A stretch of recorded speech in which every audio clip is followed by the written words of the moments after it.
Hello everybody! So here I have an update on Phalaenopsis deliciosa variation hookeriana.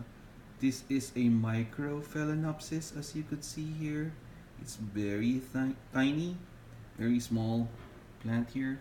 As you could see, it's also mounted and it's growing on my humidity tent here. It's actually growing some roots on the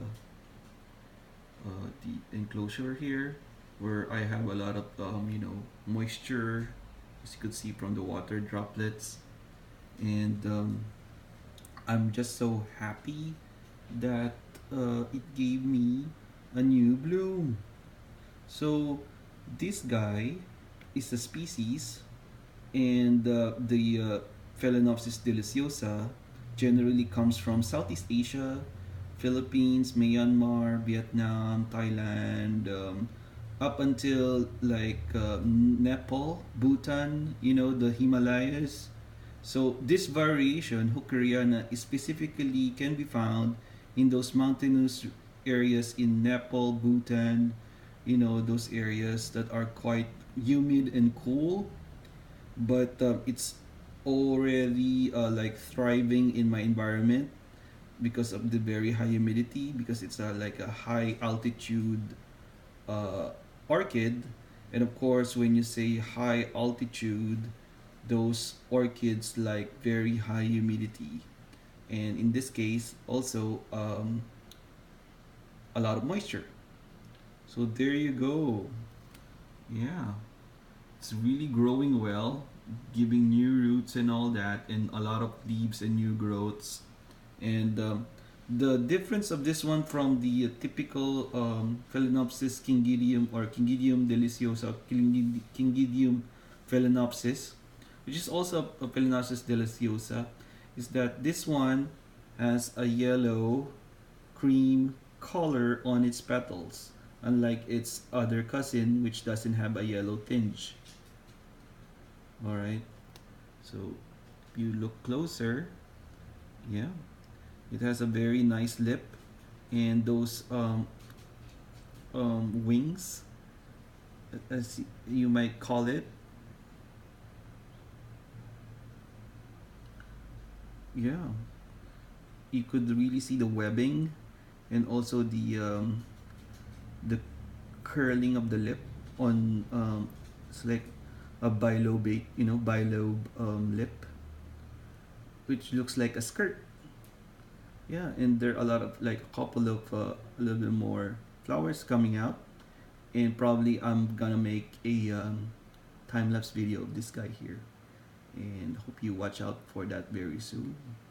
Yeah, so some tips on how I take care of this guy. Well, as you could see here, it just likes a lot of humidity and moisture. I don't really water it anymore because it's always almost wet inside my humidity tent, as you could see from the droplets and all that. Um, and these droplets or water is just basically just circulation of the water inside the tent. I just have some few fans inside, and that's it. Yeah, the water just just keeps circling around and around the this humidity tent, where I all have all of this plants here and orchids. Of course, my I also like carnivorous plants. I have this Venus flytrap here, which is just growing wildly. It's also in water culture, so I just put in like distilled water at the bottom, and then it's happy, you know. And that's my newest stylist, Lucneri, Dendrobium aggregatum. That's a Christos Ascocentrum Christensonianum, growing also really vigorously. As you can see from the root growth. Yeah, and Ascocentrum garayi. Um, this is Mariae, Phalaenopsis mariae, Cattleya walkeriana.